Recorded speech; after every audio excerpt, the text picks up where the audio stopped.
Benvenuti viaggiatori, io sono Fleur de Lis e vi accompagnerò nel mondo delle fate, il mondo dove l'immaginazione diventa realtà. Oggi realizzeremo un portatempere da parete. A fine video ci rivedremo per parlare di come è nata l'ispirazione per questo progetto creativo. E adesso iniziamo il nostro viaggio.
Ed eccoci giunti alla fine del nostro viaggio di oggi.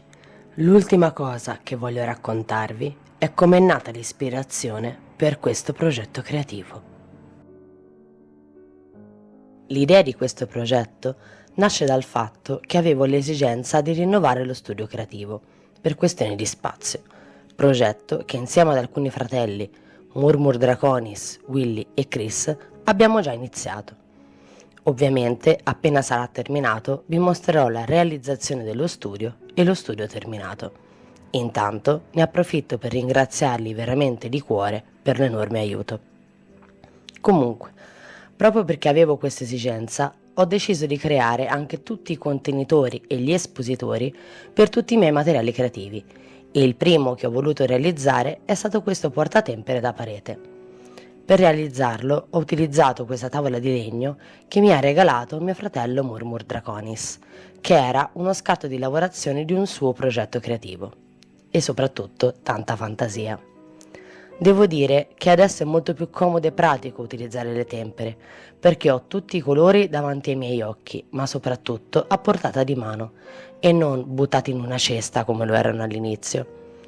Ho in progetto molti altri contenitori e espositori, che però vi mostrerò mano a mano che li creo. Spero che questo viaggio nella creatività vi sia piaciuto. Vi aspetto nel prossimo video e se volete continuare a viaggiare insieme a me in questo fantastico mondo, non perdetevi gli altri video e iscrivetevi al canale se non l'avete ancora fatto. E se volete fare due chiacchiere con me, vi lascio il link del gruppo Telegram del mondo delle fate che ho creato apposta per noi. Ci vediamo nel prossimo viaggio.